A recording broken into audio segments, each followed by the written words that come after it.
ನಮೋ ಸಿದ್ಧಾಣಂ. ಎಂದಿನಂತೆ ಇಂದು ಕೂಡ ಪೂಜ್ಯ 105 ಕ್ಷುಲ್ಲಕ ಧ್ಯಾನಸಾಗರ ಮಹಾರಾಜರ ಸನ್ನಿಧಾನದಲ್ಲಿ ಕುಳಿತುಕೊಂಡು ನಾವು ಗುಣಸ್ಥಾನಗಳ ಕುರಿತಾದಂತಹ ಚರ್ಚೆಯನ್ನು ಮಾಡ್ತಾ ಇದ್ದೇವೆ. ಕಳೆದ ಹಲವು ದಿನಗಳಿಂದ ನಾವು 5ನೆಯ ಗುಣಸ್ಥಾನದ ಬಗ್ಗೆ ಬಹಳ ವಿಶೇಷವಾದಂತಹ ಮತ್ತು ಬಹಳ ಆಳವಾದಂಥ ಒಂದು ಚರ್ಚೆಯನ್ನು ನಾವು ಮಾಡಿದ್ವಿ. ಇವತ್ತು 6ನೆಯ ಗುಣಸ್ಥಾನವನ್ನು ಕುರಿತಂತೆ ಪೂಜ್ಯರು ಇವತ್ತು ನಮಗೆ ಮಾಹಿತಿಯನ್ನು ಒದಗಿಸಿಕೊಡಲಿಕ್ಕಿದ್ದಾರೆ. ಈ ಧರ್ಮಸಭೆಗೆ ತಮಗೆಲ್ಲರಿಗೂ ನಾನು ಸ್ವಾಗತವನ್ನು ಬಯಸ್ತಾ ಇದ್ದೇನೆ. ನಮೋ ಸಿದ್ಧಾಣ.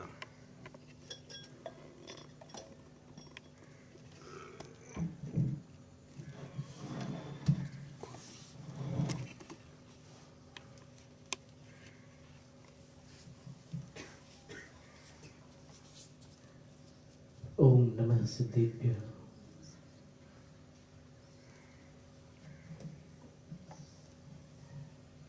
दंसणवयसामाय पोसः सच्चित्तराय भक्तेय ब्रह्मारंभ परिग्रह अणुमणोद्दिष्ट विरदोय.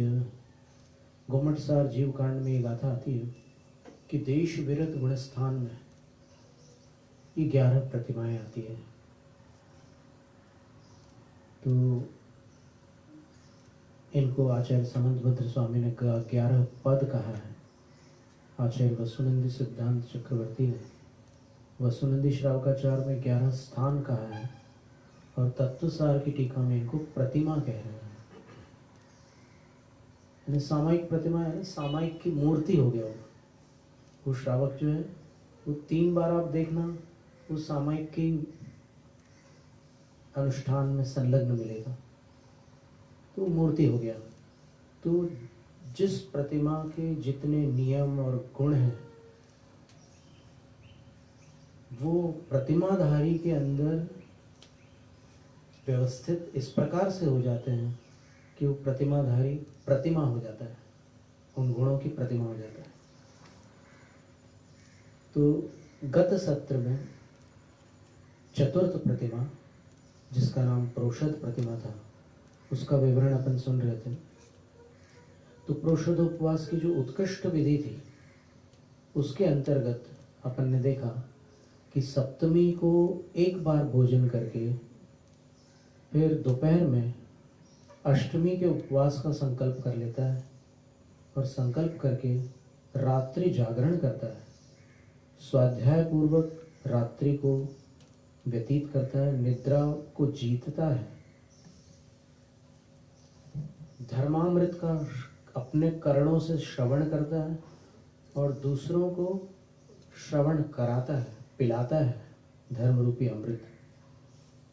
और प्रातः काल अपने तात्कालिक क्रियाकलापों को संपन्न करके प्रासुक द्रव्यों से जिनेंद्र भगवान की पूजा रचता है.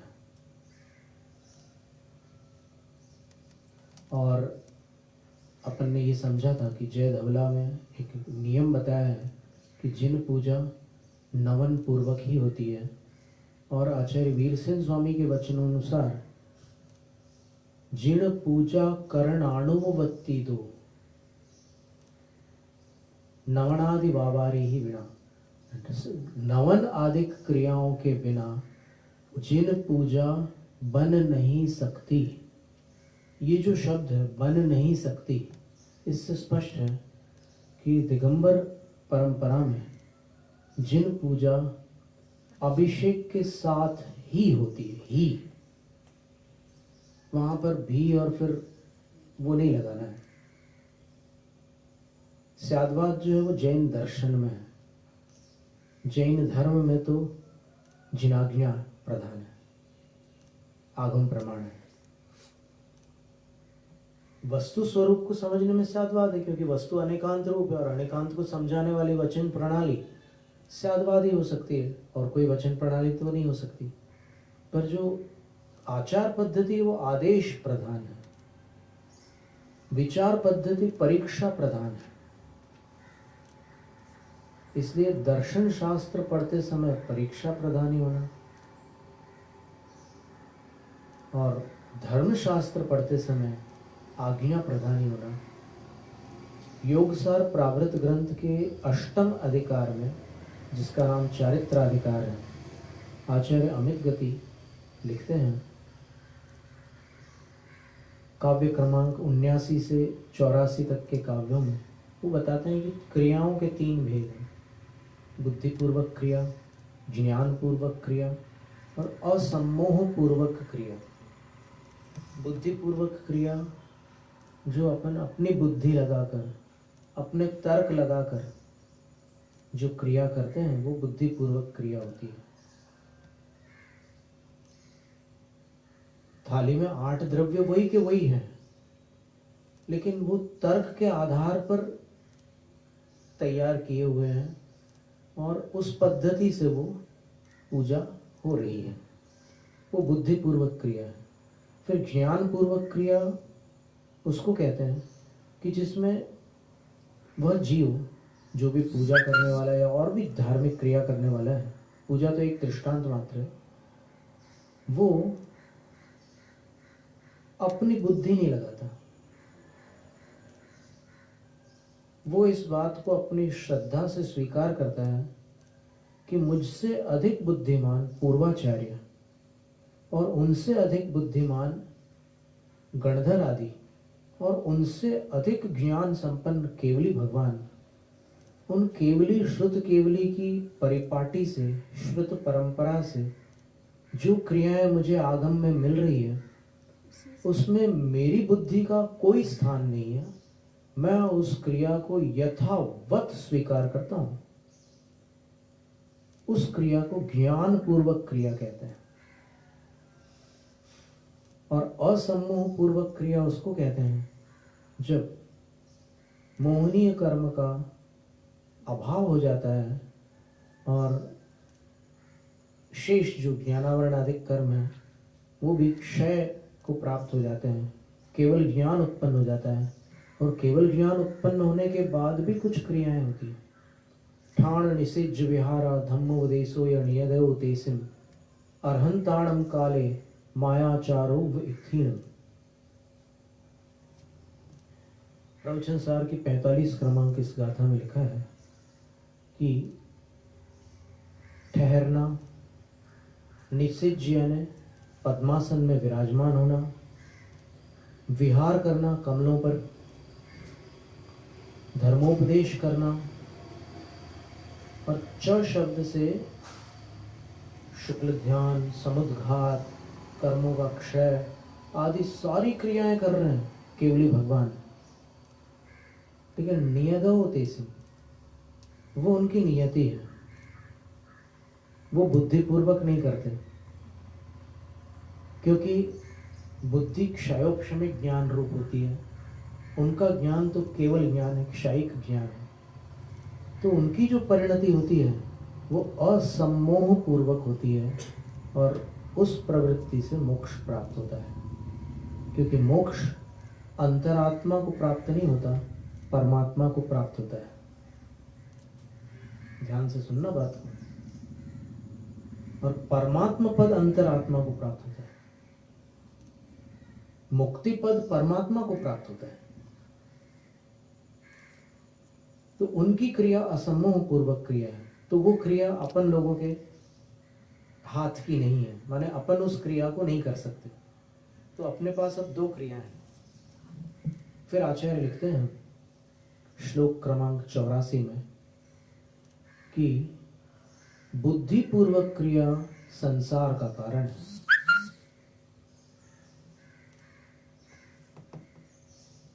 क्योंकि बुद्धिपूर्वक क्रिया करने वाला मंद बुद्धि अपने आप को पूर्वाचार्यों से अधिक बुद्धिमान समझता है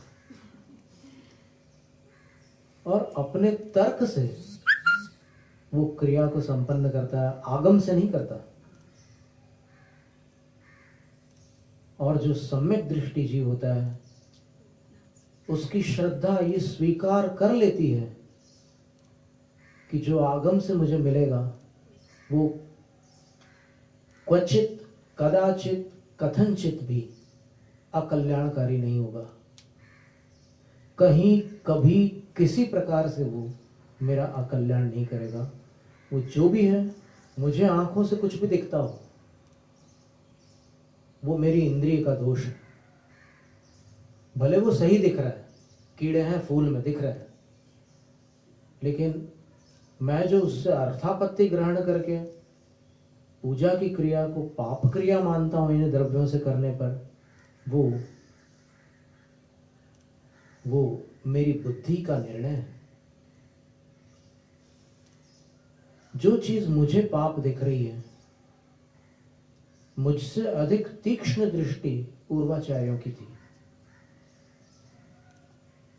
क्या उनको हिंसा हिंसा का विवेक नहीं था? क्या उनको सराग वीतराग का विवेक नहीं था?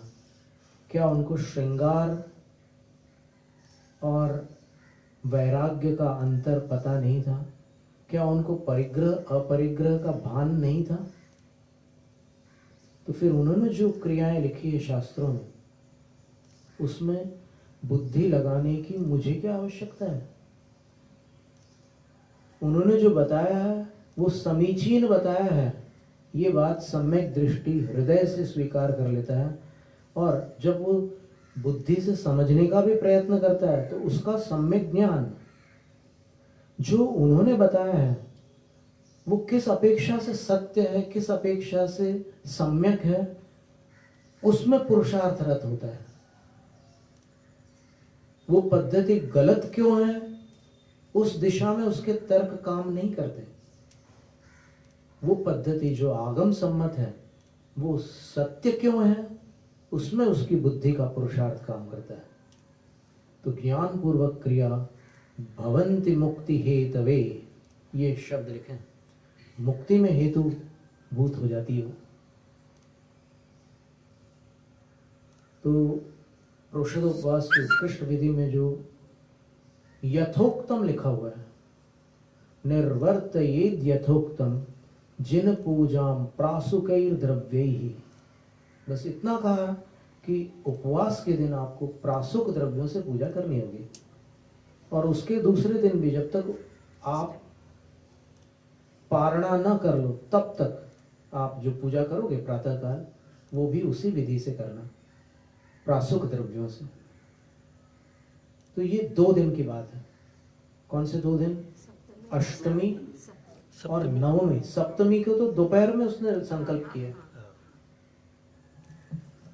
और इसी प्रकार 13 को संकल्प करेगा, और चतुर्दशी को वो यथोक्तम प्रासुकैः द्रव्यैः जिन पूजा निर्वर्ते, जिनेंद्र भगवान की पूजा को यथोक्तम, यथोक्तम का अर्थ है वो क्रिया विशेषण है, जैसा आगम में कहा है उसी ढंग से, उसी रूप से करेगा।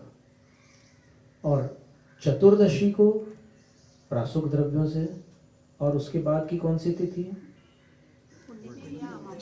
2 तिथियां हो सकती है, अमावस भी हो सकती है, पूनम भी हो सकती है। तो इन दोनों तिथियों पर वो प्रासुक द्रव्यों से करेगा।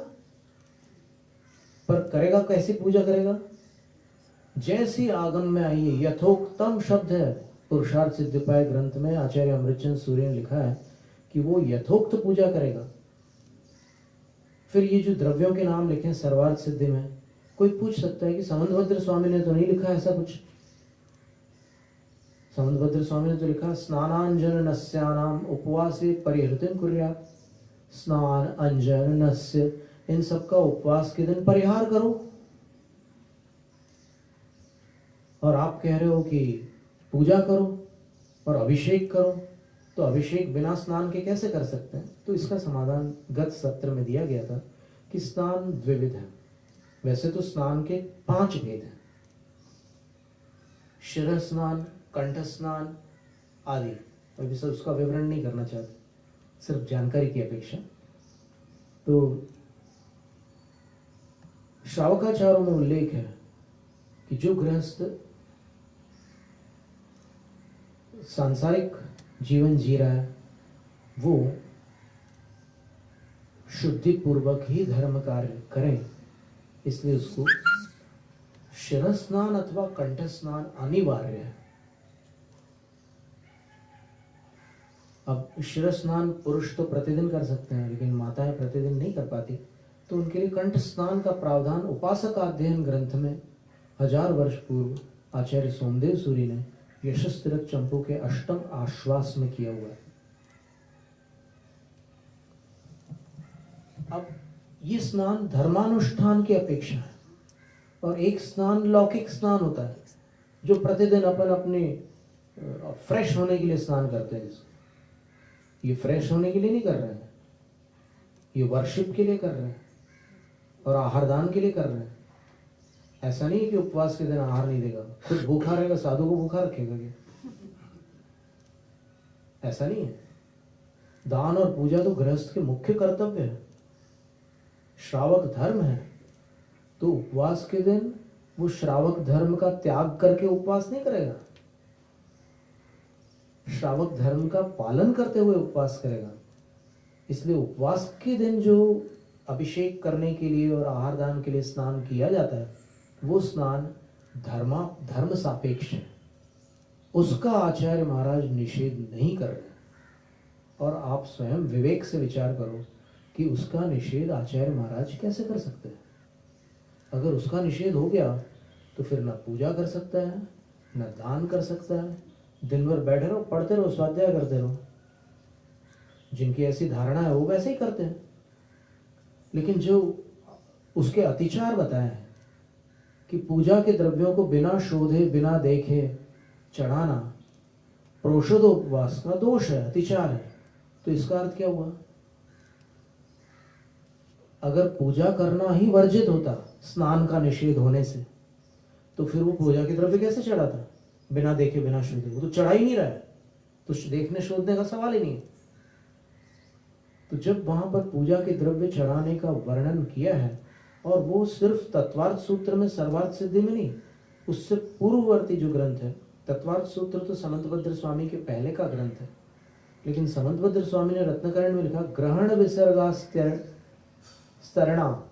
न्यदिष्ट मृष्टान्यनादरा स्मरण।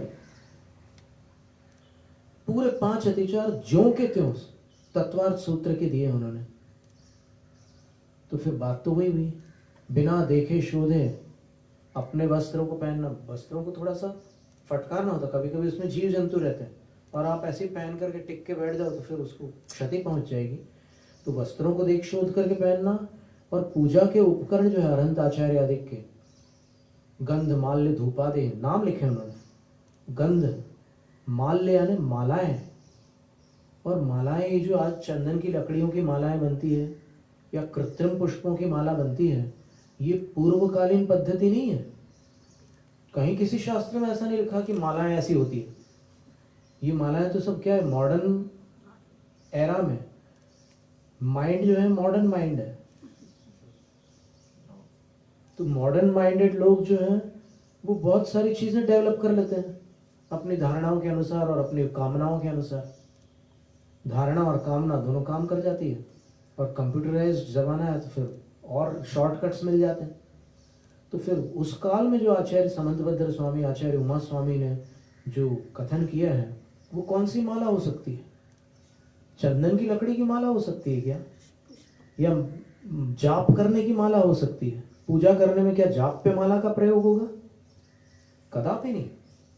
पूजा में जिस माल्य का प्रयोग हो रहा है वो माल्य पुष्प माल्य ही हो सकती है, अन्य माल्य नहीं हो सकती। और पुष्प माल्य जिनको अमान्य है उनको प्रकारांतर से आगम अमान्य है, क्योंकि उनका विवेक आगम से अधिक है। और उनको आचार्य समंतभद्र स्वामी, आचार्य पूज्यपाद स्वामी, आचार्य उमा स्वामी आदि पूर्वाचार्य जो दिगंबर आचार्यों की परंपरा के शीर्षस्थ आचार्य हैं, उनके वचन अमान्य है। उनको अपने सम्यक्त्व पर पुनर्विचार अपेक्षित है। तो ये जो उत्कृष्ट विधि थी वो ये थी, आहार दान देकर के फिर वो आहार लेता है। और मध्यम विधि ये है कि वो अष्टमी और चतुर्दशी के दिन केवल एक बार प्रासुक जलाहार करता है। बाकी धर्म ध्यान की विधियां तो यथावत रहती, लेकिन उस दिन वो प्रासुक जल का सेवन करता है। और जघन्य विधि के 4 भेद हैं जिसके अंदर शक्ति नहीं। अब देखो, निराहार रहने की शक्ति सबके अंदर नहीं होती, जलाहार के साथ रहने की शक्ति भी सबके पास नहीं होती, तो फिर क्या करें? तो उसके 4 भेद बताए हैं। जो अभी वड्डाराधना में निकला था ना, एक अम्बिल, अम्बली, तो एक लिखा है कि वो आहार लेना बस, और कुछ भी नहीं, सिर्फ उतना ही लेना, एक बार लेना, अष्टमी और चतुर्दशी के दिन। दूसरा दिया कांजिक आहार। कांजिक आहार होता है जब चावल पकाते हैं तो फिर उसमें से जो लिक्विड निकलता है, गंजी।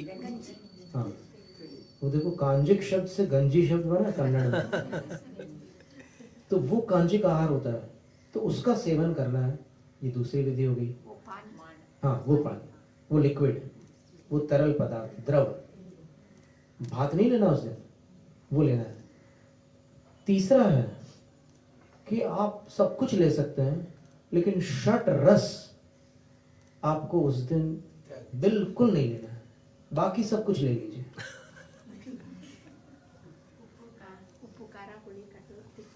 और चौथी विधि यह है कि आप षटरस भी ले सकते हैं, और जो भी लेना है आपको ले सकते हैं, लेकिन एक बार में जितना भोजन आ गया आपके पास, बस उतना। कोई दोबारा वहां से अगर लाएंगे तो नहीं। एकदम ऐसा होता है ना, कई बार फ्रेश एकदम डोसा बना कर तड़तड़ाते हुए लिया, अरे ले लो, मस्त है बिल्कुल, ले लो। नहीं, वो वहां से लाया हुआ नहीं, यहाँ जितना आ गया एक बार में, उसको एक स्थान कहते हैं। पहले वाले को आचाम्ल कहते हैं, दूसरे वाले को कांजिक आहार कहते हैं, तीसरे वाले को निर्विकृति कहते हैं। निर्विकृति का दूसरा नाम नीरस। तो इससे स्पष्ट होता है कि रस एक विकृति है। विकृति यानी अभक्ष विकृति नहीं है, लेकिन जिह्वा इंद्रिय के लिए राग उत्पन्न कराने वाली विकृति है। और चौथा कौन सा था? एक ही टाइम पर। हाँ, तो उसका नाम क्या था? एक स्थान। एक स्थान। इस तरह ये उत्तम, मध्यम और जघन्य प्रोषद के भेद से प्रोषद उपवास व्रत का, और निरतिचार व्रत हो जाए तो प्रतिमा होती है सामायिक आदि सब गुणों के साथ। चौथी प्रतिमा में नीचे की 3 प्रतिमाओं के सारे गुण रहते हैं और वृद्धि को प्राप्त होते रहते हैं।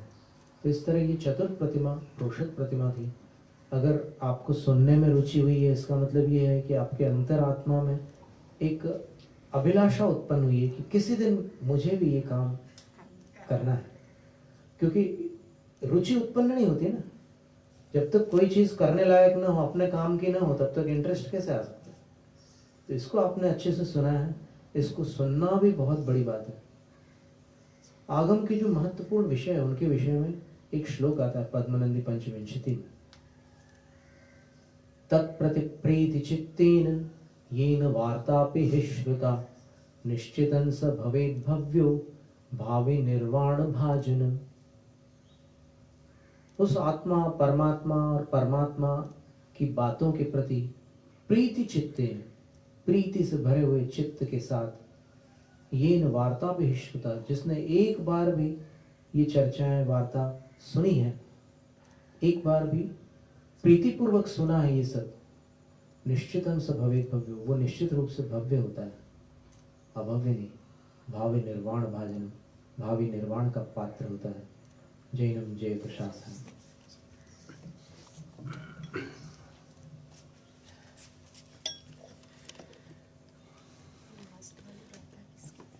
पद्मनंदी पंचविंशति नाम बोला।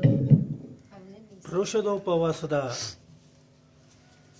ತುಂಬ ಸೂಕ್ಷ್ಮವಾದಂತಹ ಕೆಲವು ಸಂಗತಿಗಳನ್ನು ಇವತ್ತು ಪೂಜ್ಯರು ನಮ್ಮ ಜೊತೆ ಹಂಚಿಕೊಂಡಿದ್ದಾರೆ. ಪ್ರೋಷಧೋಪವಾಸವನ್ನು ಸಪ್ತಮಿಯಿಂದ ಪ್ರಾರಂಭ ಮಾಡಿ ಅಷ್ಟಮಿ ಮತ್ತು ನವಮಿಯ ತನಕ, ಆ 3 ದಿನಗಳ ತನಕ ಹೇಗೆ ಉಪವಾಸವನ್ನು ಮಾಡಬೇಕು, ಉಪವಾಸದ ಕ್ರಮ ಹೇಗೆ, ಯಾವ ಯಾವ ರೀತಿಯಲ್ಲಿ ನಾವು ಪೂಜೆ ಮತ್ತು ಅರ್ಚನೆಗಳನ್ನು ಮಾಡಬೇಕು, ಜಿನೇಂದ್ರ ಸ್ತುತಿಯನ್ನು ಮಾತ್ರ ಮೌಖಿಕವಾಗಿ ಮಾಡದೆ ಪೂಜೆಯನ್ನು ಮಾಡುವ ಸಂದರ್ಭದಲ್ಲಿ ಪೂರ್ವಶಾಸ್ತ್ರಗಳಲ್ಲಿ ಪೂರ್ವಾಚಾರ್ಯರು ಹೇಳಿದಂತಹ ಕ್ರಮದಲ್ಲಿ ಕ್ರಮಬದ್ಧವಾದ ರೀತಿಯಲ್ಲಿ ನಾವು ಹೇಗೆ ಪೂಜೆ ಇತ್ಯಾದಿಗಳನ್ನು ಮಾಡಬೇಕು ಅನ್ನೋದ್ರ ಬಗ್ಗೆ ಬಹಳ ಸೂಕ್ಷ್ಮವಾದಂಥ ಕೆಲವು ಮಾಹಿತಿಗಳನ್ನು ಇವತ್ತು ಪೂಜ್ಯರು ಕೊಟ್ಟಿದ್ದಾರೆ. ಬಹಳ ಎಚ್ಚರಿಕೆಯ ಒಂದು ಮಾತನ್ನು ಅವರು ಹೇಳ್ತಾರೆ. ಆ ಮಾತನ್ನು ನಾವು ಪುನಃ ಪುನಃ ಮನಗಾಣಬೇಕು. ನಾವು ಧಾರ್ಮಿಕವಾದ ಅಥವಾ ಧರ್ಮದ ವಿಚಾರಗಳನ್ನು ಬುದ್ಧಿ ಮತ್ತು ತರ್ಕದ ಮೂಲಕವಾಗಿ ಆಲೋಚನೆ ಮಾಡೋದಕ್ಕೆ ಆಗೋದಿಲ್ಲ ಅಂತ. ಒಂದು ವೇಳೆ ನಾವು ಅದನ್ನು ಆ ರೀತಿ ಬುದ್ಧಿ ಮೂಲಕವಾಗಿ ತರ್ಕದ ಮೂಲಕವಾಗಿ ವಿಶ್ಲೇಷಣೆ ಮಾಡಲಿಕ್ಕೆ ಹೊರಟ್ರೆ ಅದರ ಅರ್ಥ ಏನು ಅಂದರೆ ನಾವು ನಮಗಿಂತಲೂ ಪೂರ್ವಾಚಾರ್ಯರ ಬುದ್ಧಿ ಕಡಿಮೆ ಮಟ್ಟದ್ದು ಅಂತ ನಾವು ಅಂದುಕೊಳ್ಬೇಕಾಗ್ತದೆ ಅಂತ. ಒಂದು ಅಂಶ ಸ್ಪಷ್ಟವಾಗಿ ತಿಳ್ಕೊಳ್ಳೋಣ. ಧಾರ್ಮಿಕವಾದ ತಾತ್ವಿಕವಾದ ಸಂಗತಿಗಳು ಬಂದಾಗ ನಮಗಿಂತಲೂ ಸಹಸ್ರ ಪಟ್ಟು ವಿವೇಕ ತಿಳುವಳಿಕೆ ಇರುವಂಥವರು ನಮ್ಮ ಪೂರ್ವಾಚಾರ್ಯರು. ಅಂತಹ ಪೂರ್ವಾಚಾರ್ಯರ ತಿಳುವಳಿಕೆಗಿಂತಲೂ ಸಹಸ್ರ ಪಟ್ಟು ವಿಶಾಲವಾಗಿರುವಂಥದ್ದು ಗಣಧರಾಚಾರ್ಯರ ಆ ಒಂದು ಜ್ಞಾನ, ಆ ಒಂದು ಸಂಪತ್ತು. ಆ ಗಣಧರರ ಏನು ಜ್ಞಾನ ಇದೆ ಅದರ ಸಹಸ್ರ ಪಟ್ಟು ಜ್ಞಾನ ಇರುವಂಥದ್ದು ಅಂತ ಹೇಳಿದ್ರೆ ಅದು ಕೇವಲಿಗಳದು, ತೀರ್ಥಂಕರರದು. ಜಿನೇಂದ್ರವಾಣಿ ಬಂದದ್ದು ನಮಗೆ ತೀರ್ಥಂಕರರ ಮುಖವಾಣಿಯಿಂದ. ಅಲ್ಲಿ ನಾವು ನಮ್ಮ ಬುದ್ಧಿ ಉಪಯೋಗಿಸೋದಕ್ಕೆ ಹೋಗಬಾರದು. ಎಲ್ಲಿಯ ತನಕ ನಾವು ಬುದ್ಧಿ ಉಪಯೋಗಿಸ್ತೇವೆ ಅಲ್ಲಿ ತನಕ ತರ್ಕ ಮಾಡ್ತಾ ಹೋಗ್ತೇವೆ. ಎಲ್ಲಿ ತನಕ ನಾವು ತರ್ಕವನ್ನು ಮಾಡ್ತಾ ಹೋಗ್ತೇವೆ ಅಲ್ಲಿ ತನಕ ನಾವು ನಮ್ಮ ಪೂರ್ವಾಚಾರ್ಯರಿಗಿಂತಲೂ ಬಹಳ ಬುದ್ಧಿವಂತರು ಅಂತ ನಾವು ತಿಳಿದುಕೊಳ್ತಾ ಹೋಗ್ತೇವೆ. ನಿಜವಾದ ಸಮ್ಯಕ್ತ್ವ ಉತ್ಪನ್ನ ಆಗುವುದು ಯಾವಾಗ ಅನ್ನುವಂತಹ ಪ್ರಶ್ನೆಗೆ ಬಹಳ ಸೂಕ್ಷ್ಮವಾದಂಥ ಒಂದು ಉತ್ತರವನ್ನು ಕೊಡ್ತಾ ಇದ್ದಾರೆ. Unconditionally surrender your self in front of Jinagam. ಯಾವುದೇ ವಿಧವಾಗಿ ನೀವು ನಿಮ್ಮದೇ ಆದಂತಹ ತರ್ಕಗಳನ್ನು ಮಾಡಿಕೊಳ್ತಾ ನಿಮ್ಮದೇ ಆದ ಆಲೋಚನೆಗಳನ್ನು ಇಟ್ಟುಕೊಂಡು ಧರ್ಮಗ್ರಂಥಗಳನ್ನು ಶಾಸ್ತ್ರಗ್ರಂಥಗಳನ್ನು ಜಿನೇಂದ್ರವಾಣಿಯನ್ನು ಅರ್ಥ ಮಾಡಿಕೊಳ್ಳೋದಕ್ಕಿಂತಲೂ ಹೆಚ್ಚಾಗಿ ನಾವು ಮಾಡಬೇಕಾದದ್ದು ಇಷ್ಟೇ. ಸಂಪೂರ್ಣವಾಗಿ ನಮ್ಮನ್ನು ನಾವು ಜಿನೇಂದ್ರವಾಣಿಯ ಮುಂದೆ ಶರಣು ಹೋಗಬೇಕು. ಯಾವಾಗ ನಾವು ನಮ್ಮನ್ನು ಅನ್ಕಂಡೀಷನಲಿ ಯಾವುದೇ ನಮ್ಮ ಸ್ವಂತ ಬುದ್ಧಿ ನಮ್ಮ ಸ್ವಂತ ವಿವೇಚನೆ ನಮ್ಮ ತರ್ಕದಿಂದಾಗಿ ನಾವು ಜಿನೇಂದ್ರವಾಣಿಯನ್ನು ಅರ್ಥ ಮಾಡಿಕೊಳ್ಳೋದನ್ನು ಬಿಡ್ತೇವೆಯೋ ಆಗ ಸಮ್ಯಕ್ತ್ವದ ಉದಯ ಆಗುತ್ತೆ. ಸಮ್ಯಕ್ತ್ವದ ಉದಯ ಆಗೋದು ಎಲ್ಲಿ ಅಂತ ಹೇಳಿದ್ರೆ unconditionally surrendering our self in front of Jinavani. ನಮೋ ಸಿದ್ಧಾಣಂ ವರ್ಧತಾಂ ಜಿನಶಾಸನ.